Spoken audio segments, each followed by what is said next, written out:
Actually, I've told my wife's mother that both my parents died of illness. The son I raised alone said this to me with a smirk. I was stunned, unable to comprehend what he was saying. Today was his wedding day, and I was just about to go and greet his fiancée's parents before the ceremony started. Since there had been no meeting between the two families, I hadn't had the chance to greet them until today. As I was caught off guard by what my son said, I couldn't grasp the situation and felt bewildered. "What are you talking about? I'm supposed to be dead." When I asked him, he answered triumphantly, "Yes, my wife's family is wealthy, and they're not the kind of people someone cool like you should meet.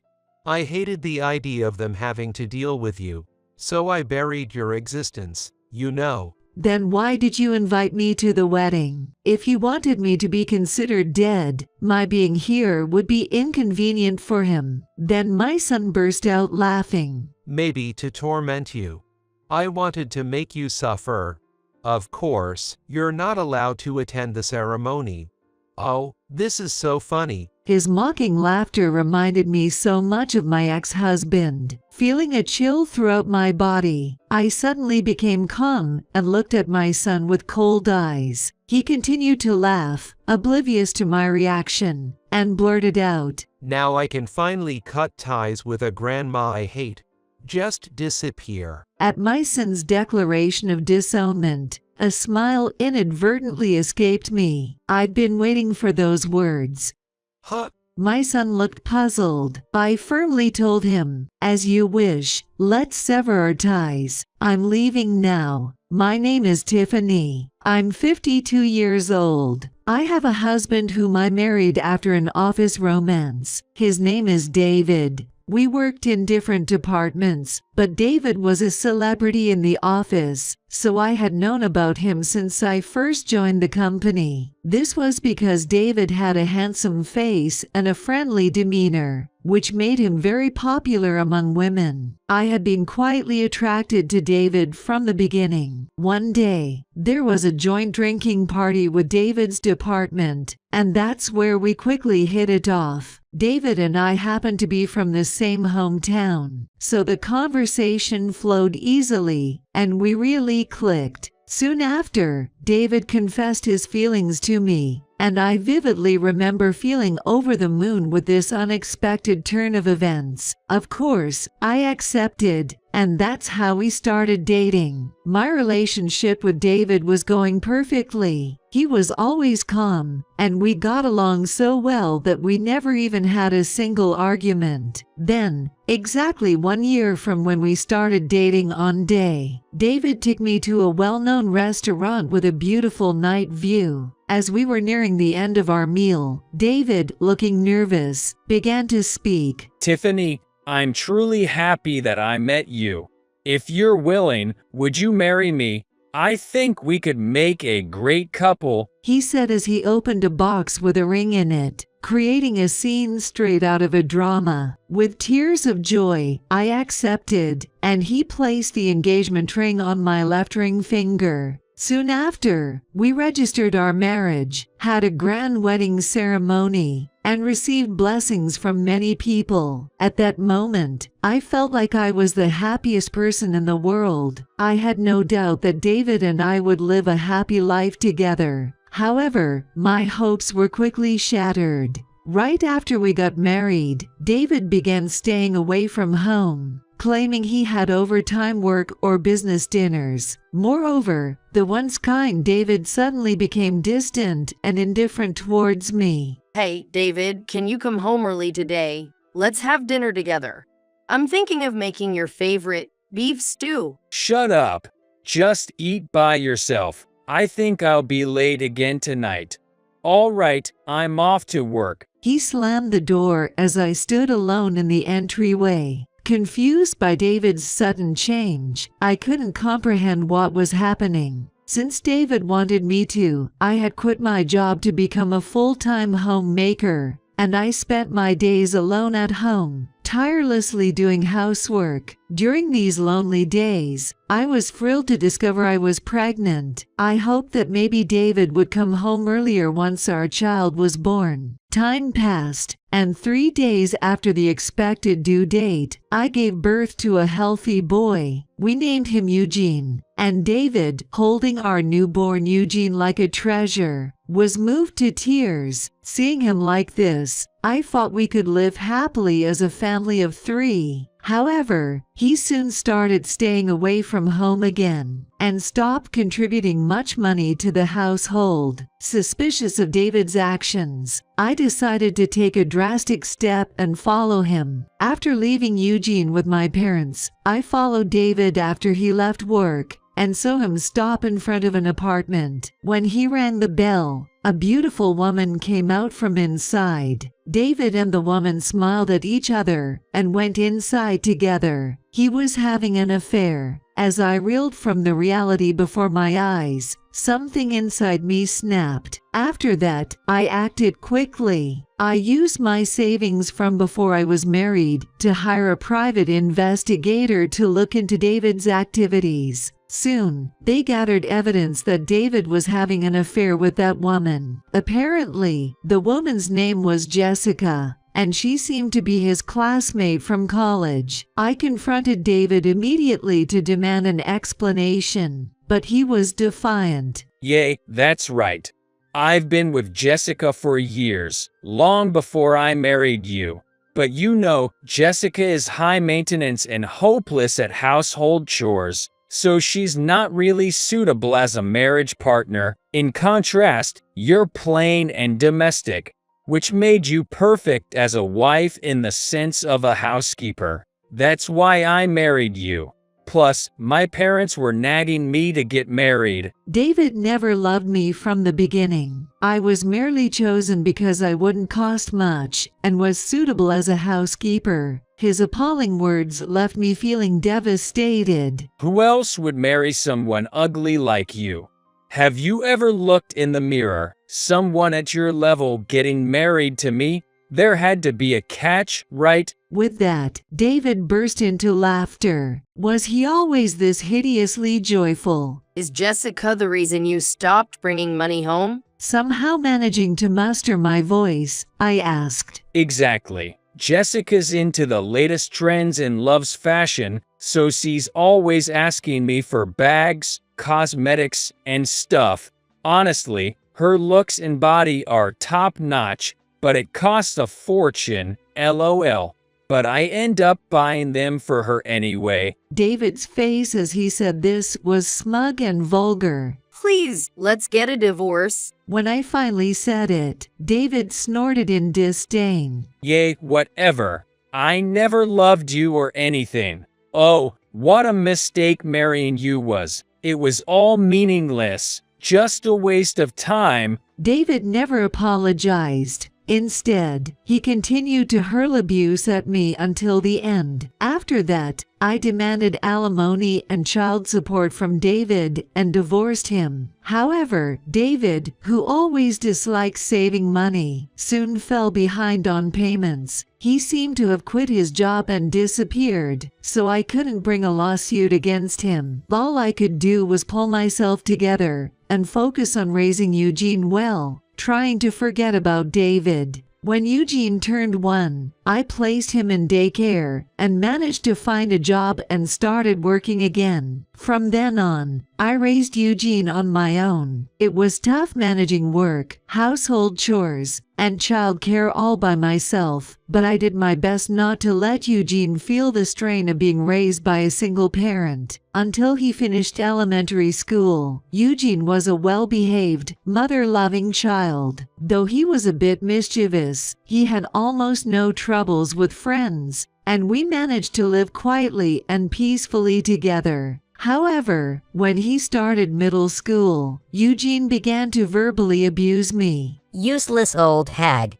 It's your fault I have to live in poverty.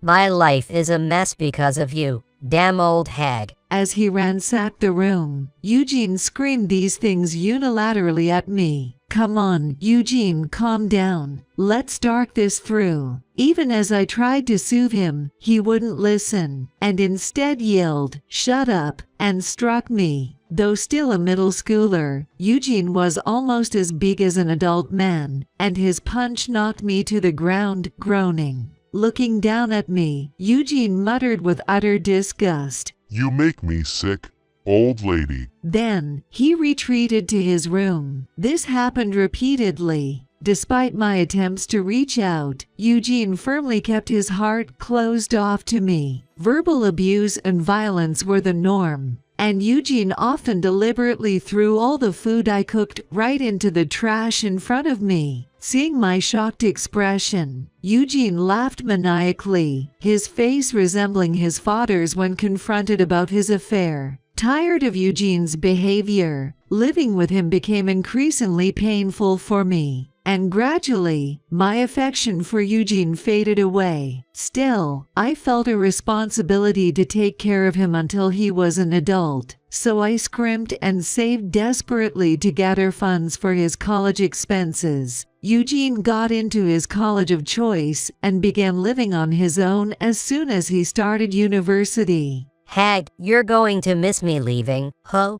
You're going to live a lonely life from now on. Oh, and don't you dare forget to send me money every month. If you're even a day late, I won't let it slide. Eugene seemed to think I would be lonely without him, but that couldn't be further from the truth. I was genuinely relieved that Eugene was moving out. After all his verbal and physical abuse, I was honestly surprised he still thought I loved him. It seemed he truly believed parental love was unconditional. But that's not always the case. Even parents are human and have hearts. Continuous terrible treatment from a son can extinguish any feelings of love. Since Eugene left home during the spring break before starting university, I have been living peaceful days. I never missed a month of sending money, but Eugene never bothered to thank me with even a phone call. However, that was fine by me. I didn't want anything more to do with Eugene. Years passed, and Eugene graduated from university and got a job at a certain company. One day, 3 years after starting his job, Eugene came home for the first time in a long while. Hi, Mom. Long time no see. How have you been? Eugene, whom I hadn't seen for years, had a gentle smile. Yes, I've been fine. And you, Eugene, have you been doing well? I asked, somewhat bewildered. It had been a very long time since he had called me Mom instead of hurling insults. Yo, I'm working hard. I'm in sales, so it's tough, but I'm hanging in there. Man, I never thought working would be this hard, he said with a laugh, almost as if he had returned to the kind son he used to be. After catching up a bit, Eugene started, "So, Mom, I want to apologize. I was really harsh to you during my student years, wasn't I? But, you know, it was my adolescence. I was going through my rebellious phase, so it couldn't be helped." His words, excusing the verbal abuse and violence as mere teenage rebellion, were hard to accept. However, I chose to remain silent and just listen to what he had to say. I really am sorry now, Mom. I'm sorry. Truly sorry. No matter how many times I apologize, it won't be enough. But I'm really sorry, he said, bowing his head. Are you really sorry? It was the first time I had ever heard an apology from Eugene's lips, so I was taken aback. Yo, I really am sorry. I'm 25 now, and finally an adult, and I've come to realize just how terrible the things I did as a kid were. I'm sorry. As Eugene repeatedly apologized, I softly told him, "It's okay, I got it now." If Eugene was truly remorseful, I thought I might forgive him. I no longer had any affection left for Eugene, but I was willing to accept his apology. Thank you, Mom. Eugene's face brightened instantly, and he beamed with a full smile. Actually, I have another big piece of news. Big news.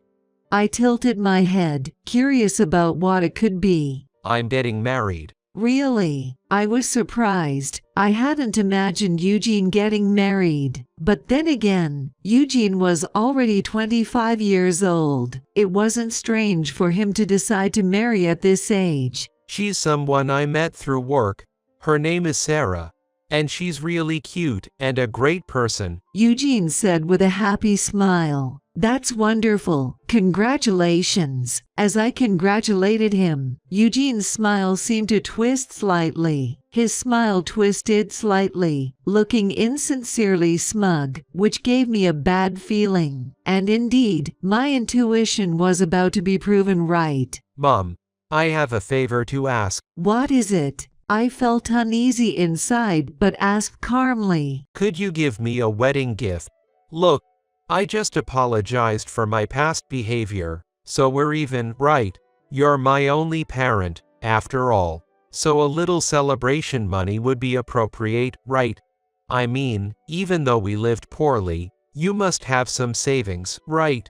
Please. As I listened to Eugene's words, I felt a chill in my heart. So this was his true intention. His earlier apologies were also just to wheedle money out of me. He wasn't truly remorseful. Eugene looked at me with expectant eyes, and I internally sighed deeply. I could have rightfully sent him away without a word, but I thought not giving anything for his wedding might be too harsh. So, as a final act of compassion, I decided to give him a checkbook with a few $1,000s in it. It's not much, but take this check. Eugene received the check from me, and overly delighted. Yay, thanks, Mom.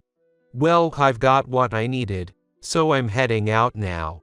Oh, I'll get in touch about the wedding details. With that, he quickly left the house. A few days later, Eugene called to inform me about the wedding date and location. Make sure you're not late on the day.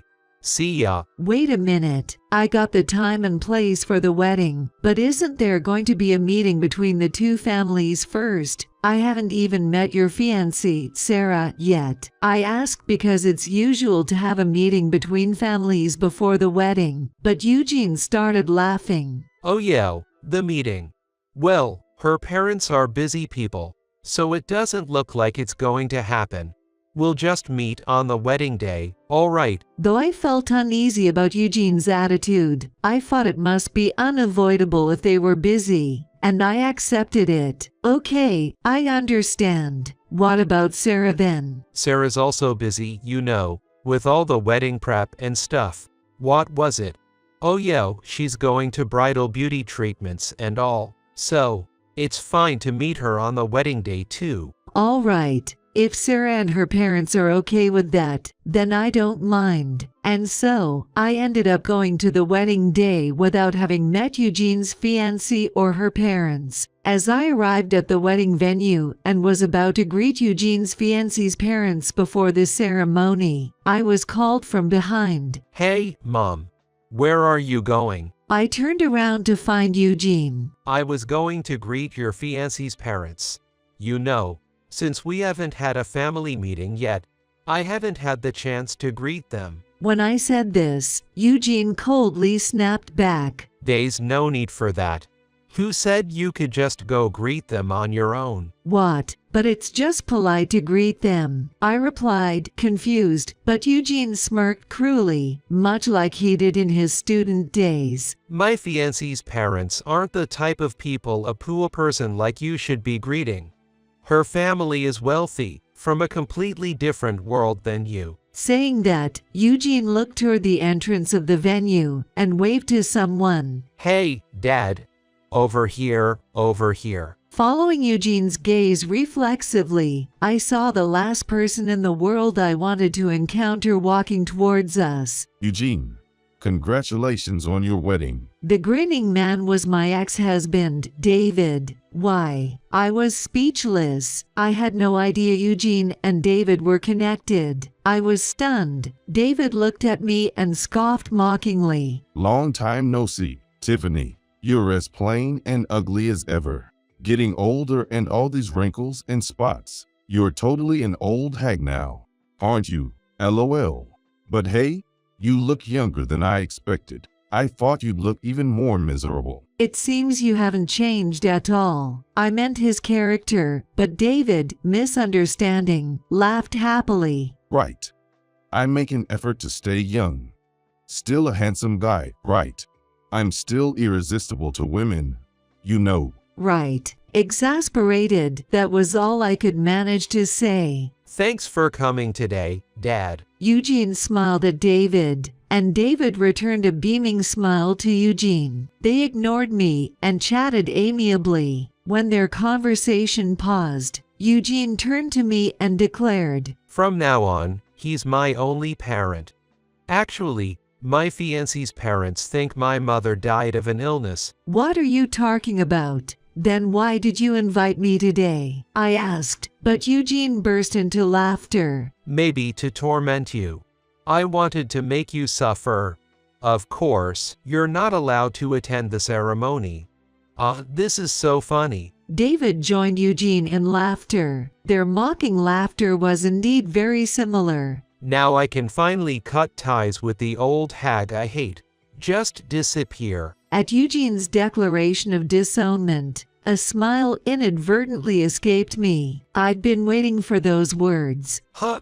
Eugene looked stunned. "Let's do as you say and cut ties then. I'm leaving now." With that, I turned and walked away. As I left the venue, I silently scoffed at Eugene, who knew nothing of what was truly going on. 3 months later, today being my day off from work, I had a leisurely morning brewing coffee. When the doorbell rang, I went to answer it and found Eugene standing there. There stood Eugene, wearing shabby clothes, with a scruffy beard and a vacant look in his eyes. He looked completely different from how he had appeared on his wedding day, and I was admittedly taken aback. Can a person really change their appearance this much in such a short time? Mom, help me.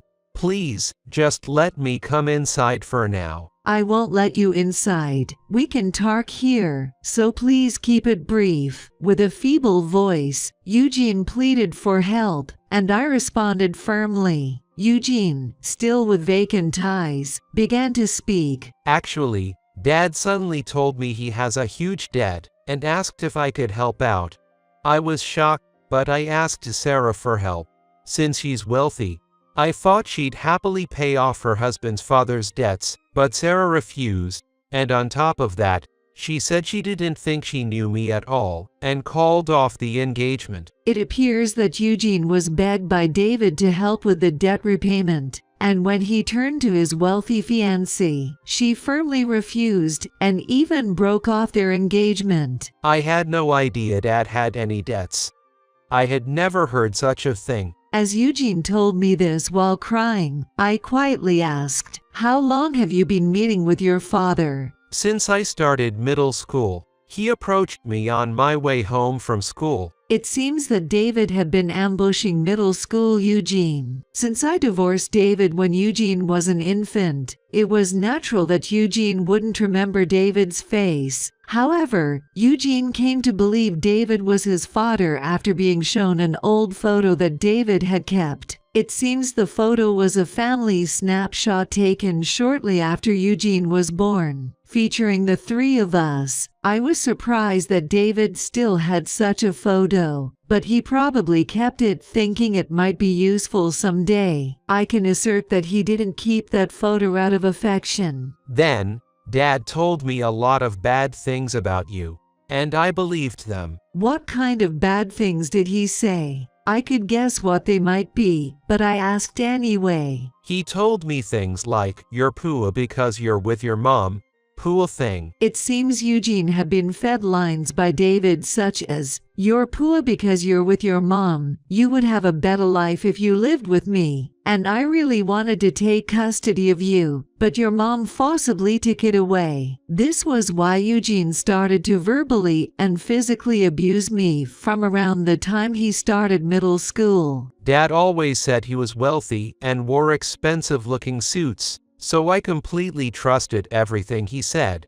But now that I think about it, Maybe those suits were just rented. That sounds about right. A man who didn't pay alimony or child support at the time of our divorce, who has no savings and evaporates after quitting his job, being wealthy. That's hard to believe. He probably approached you out of desperation because he's drowning in debt. Eugene hung his head at my words. So, everything Dad said was a lie. He kept telling me to marry a wealthy woman, using me all along. So, what brings you here exactly? This has nothing to do with me. As I asked with a sigh, Eugene burst out yelling. Don't say that.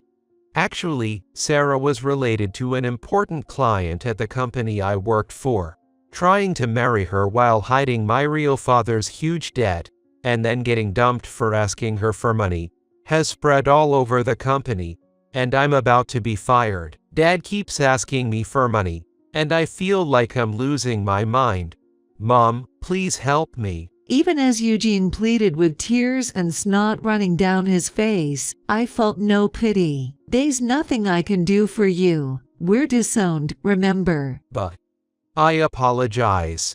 At the wedding, I was deceived by my father, so I said we should cut ties, but I didn't really mean it. As Eugene desperately tried to make excuses, I looked at him coldly. It's not just about the wedding. I raised you alone since you were a baby. To ensure you didn't go hungry, I juggled full-time jobs and side jobs, and I also strived to keep up with housework and cooking. Yet, you only thanked me until you were in elementary school. After that, you repeated verbal abuse and violence. That's because Dad filled my head with lies.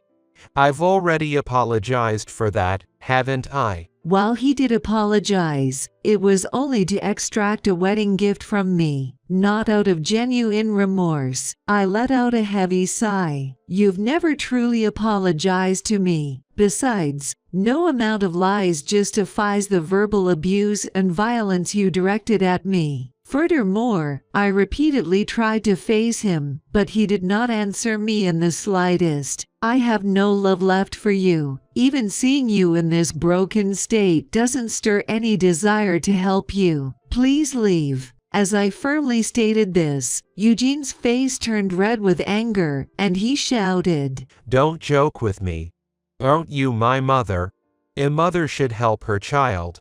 You're inhuman. I don't have a son. Please don't yell here. Just go home. Damn you, old hag. Enraged, Eugene raised his right arm to strike me. I immediately shrank back and prepared myself for the pain that was about to hit me. But nothing happened, no matter how long I waited. When I cautiously looked up at Eugene, he was groaning, ouch, and clutching his right shoulder. Maybe he injured his right shoulder. For a moment, I wondered why, but then quickly regained my senses and shut and locked the front door. Eugene was yelling from behind the door, Hey, we're not done talking yet. I'll call the police if you try anything else. Just go home. I responded, and hearing the word police seemed to have an effect, as he retorted with a parting shot, Damn you, and left. A month later, I received a call from Eugene. I did not answer, but an answering machine had been left for me, so I played it back and heard his unruly voice. Mom, listen. Dad won't let me go. He keeps asking me for money, and if I refuse, he becomes violent. I can't say no.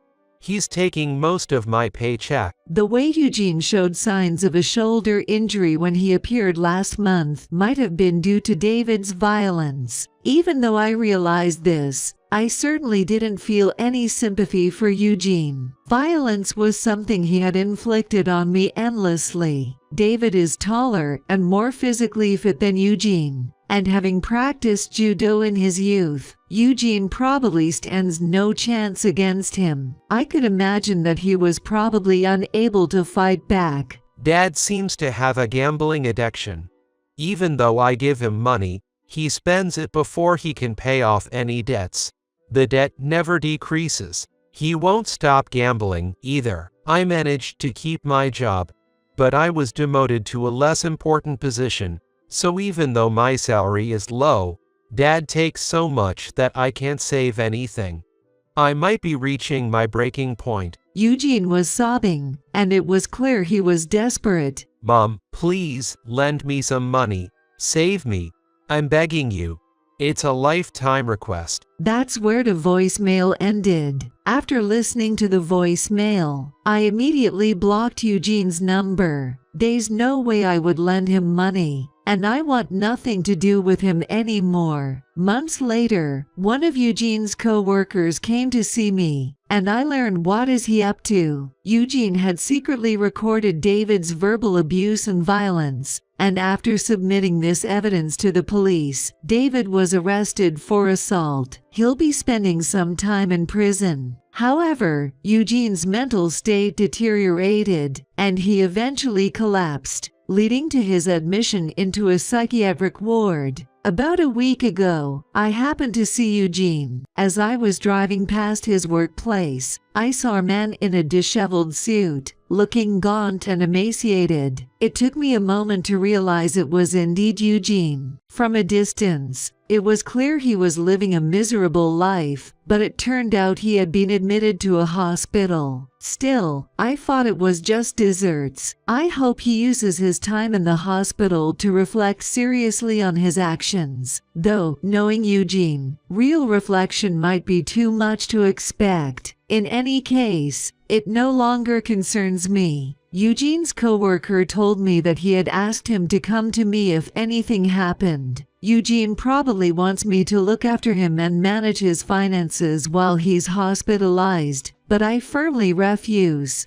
I politely thanked Eugene's coworker and sent him on his way. Of course, I have no intention of visiting Eugene. Soon after, I moved and started a new life in a new town, ready for a fresh start. Having been freed from the long years of suffering under Eugene and David's torment, I began to engage in hobbies like gardening and joined an outdoor club. I'm living a more vibrant life than before and enjoying every day.